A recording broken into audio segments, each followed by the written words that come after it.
Bonjour à tous, bienvenue dans cette nouvelle capsule où je vais vous expliquer aujourd'hui comment faire les signatures de vos joueurs de votre équipe. Donc, le premier onglet à visiter pour savoir quel joueur a signé, vous devez aller dans Mon équipe et ensuite dans l'onglet Joueurs. Ici, vous verrez la liste de tous les joueurs que vous avez dans votre équipe. Vous pouvez voir si le joueur est déjà signé ou non. Et il y a également les gardiens juste en bas. Donc, pour signer chacun de vos joueurs, c'est très simple. Vous allez dans l'onglet Signature juste ici et vous rentrez le surnom du joueur. Donc, le surnom du joueur, comment ça fonctionne, c'est que c'est la première lettre du prénom en majuscule. Donc, par exemple, pour Quinn Hughes, ce serait Q majuscule. Ensuite, la barre en bas et le nom de famille comme ceci.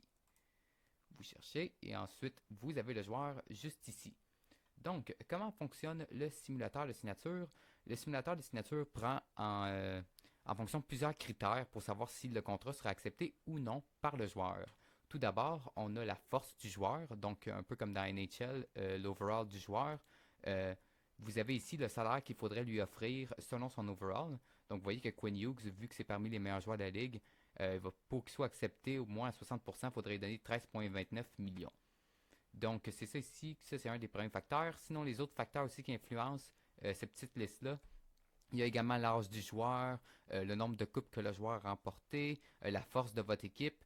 Mais comme ici, on est juste après le repêchage de répartition, les équipes n'ont pas vraiment encore de position, donc ce facteur-là n'influence pas. C'est surtout au moment des agents libres à la fin de la saison. Si vous avez une équipe très forte, il y a plus de chances que le joueur signe avec vous. Mais si vous avez une équipe qui a fini dans les bas de classement, il y a des faibles chances qu'il signe avec vous. Mais ça affecte juste les joueurs qui sont d'âge un peu plus élevé.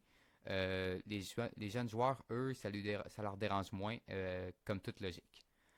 Donc, comment le simulateur fonctionne? Vous pouvez rentrer d'abord ici l'onglet de salaire. Pour le salaire, si vous voulez mettre un chiffre à virgule, il faut mettre le point. C'est très important, sinon ça ne fonctionnera pas. Donc, par exemple, mettons, je vais lui offrir je vais vous faire un premier exemple avec un contrat que c'est sûr qu'il va refuser. Mettons que je vais avec 9 millions pendant 8 ans. Donc, si vous faites juste rentrer le 8, vous voyez ici 0% d'acceptation. C'est parce qu'il faut offrir au moins un minimum de 10 millions pour qu'il y ait au moins 10% de chance qu'il accepte. Sinon, c'est sûr que c'est refusé. Donc, par exemple, je vais y aller avec 10 millions. Vous voyez que 10 millions 8 ans, pour lui, c'est quand même pas très bon. Mais si vous rajoutez des clauses de non-échange ou des clauses de non-mouvement, ça augmente les chances que son contrat soit accepté.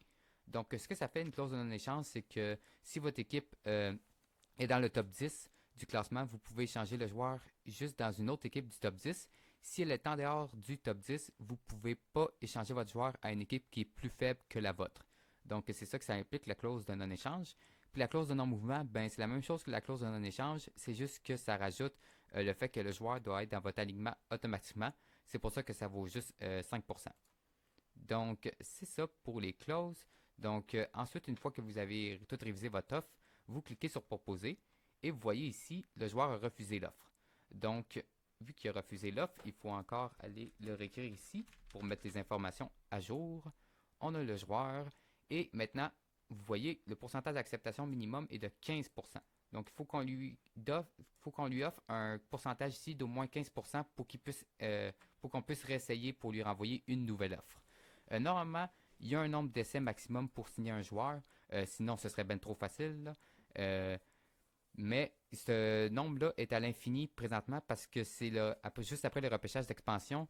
Donc, c'est sûr et certain que les joueurs vont signer avec votre équipe.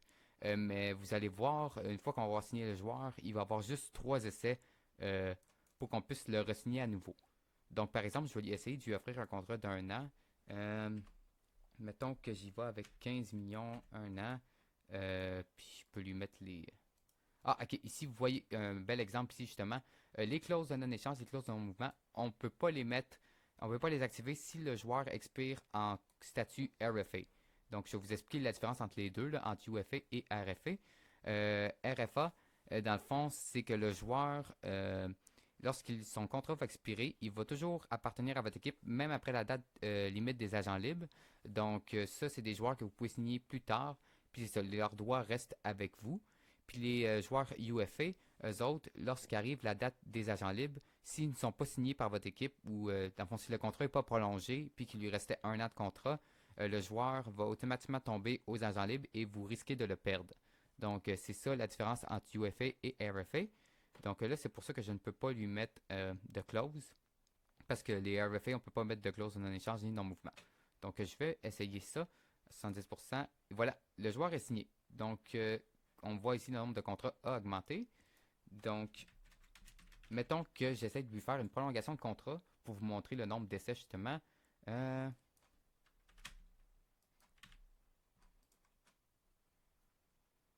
Oh, ah, ok, oui, c'est vrai.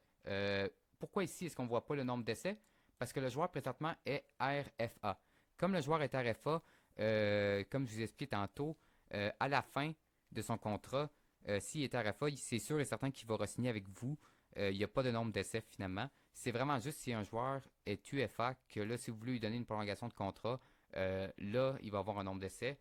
Par exemple, je vais essayer, j'en ai signé un tantôt, c'est Saros. Comme vous voyez ici, on a le nombre d'essais ici, justement. Si je refuse, le nombre d'essais diminue. Puis si vous tombez à zéro, ben vous devez attendre jusqu'au jour des agents libres pour le signer. Donc lui, pourquoi je ne peux pas? Parce que son contrat est de 8 ans.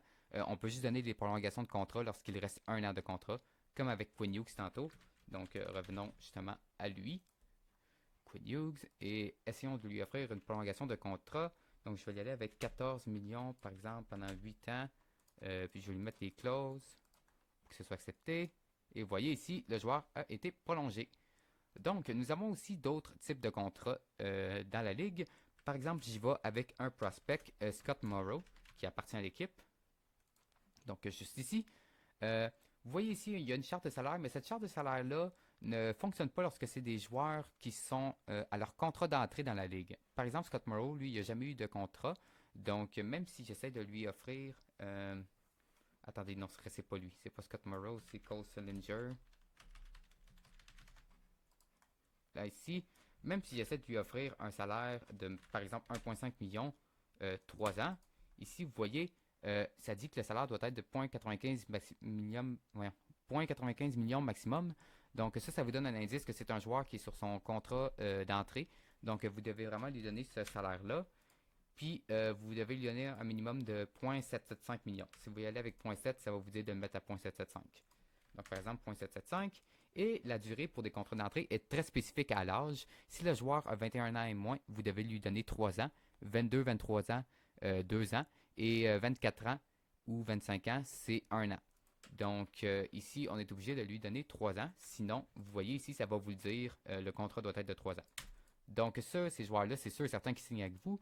Donc ici, et voilà. Donc le joueur est signé. Ensuite, eh bien, vous pouvez consulter toutes vos finances dans un onglet qui s'appelle ici Finances. Ici, cet onglet-là, ça ressemble un peu à CapFriendly, le site qu'il y avait avant qu'il ferme. C'est un onglet très détaillé qui vous montre toutes les finances de votre équipe. Donc, vous voyez ici des Cole Sillinger ici avec son contrat qui expire en RFA.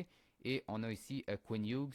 Lui, on ne voit pas le statut parce que c'est trop loin, là, mais on voit ici le premier contrat qu'on y a signé. Puis on voit ensuite ici voyons, l'extension de contrat.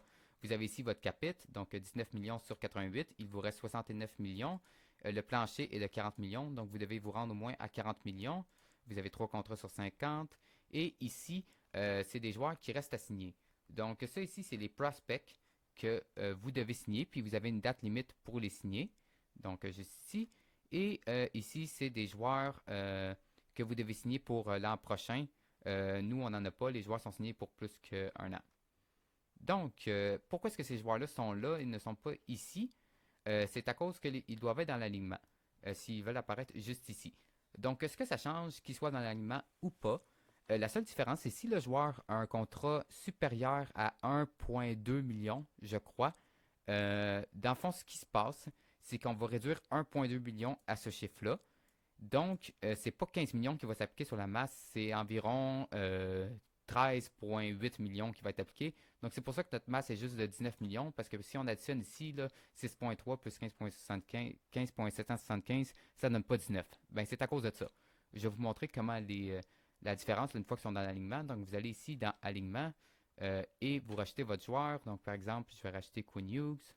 Acheter. Le joueur a été acheté. Donc, vous voyez ici, maintenant, le capite augmenté est rendu à 21,3 millions.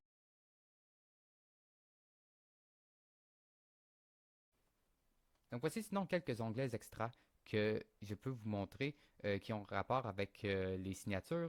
Donc nous offrons dans notre ligue les rachats de contrats. Les rachats de contrats, ça permet de racheter le contrat d'un joueur, comme vous voyez. Donc ici, je ne peux pas le racheter là, parce que d'avant, il y a des dates spécifiques pour les rachats de contrats, puis on n'est pas dans la période. Donc c'est ça, ça vous permet de racheter le contrat d'un joueur, puis vous allez avoir une pénalité salariale sur 16 ans pour, par exemple, Juicy Saros. Donc c'est ça ici pour les rachats de contrats. On offre ici également les offres hostiles. Les offres hostiles, il n'y a aucun joueur éligible présentement. Euh, Ça, c'est dans une période aussi spécifique avant la période des agents libres. Les joueurs RFA qui sont toujours pas prolongés par leur équipe, vous pouvez leur faire une offre hostile, un peu comme le Canadien avait fait avec Sébastien Nao il y a quelques années. Donc, c'est ça, ça va être le même principe que le simulateur de signature. Donc, vous allez avoir une liste de joueurs que vous pouvez sélectionner et vous rentrez vos informations, vous les proposez. Et ensuite, vous pouvez voir les offres hostiles ici. Là, il n'y en a pas. Mais les offres hostiles, dans le fond, ce qui se passe, c'est que le DG de l'autre équipe va recevoir une notification. Il doit signer son joueur dans une période de 7 jours. Si après 7 jours, le joueur n'est pas signé, il va tomber automatiquement dans votre équipe. Donc, c'est ça qui se passe. Puis, il y a également les choix de repêchage que vous perdez et que vous gagnez. Là. Donc, lorsqu'une offre hostile est faite, ça dépend du montant, là, mais ça va vous dire exactement ce que vous perdez.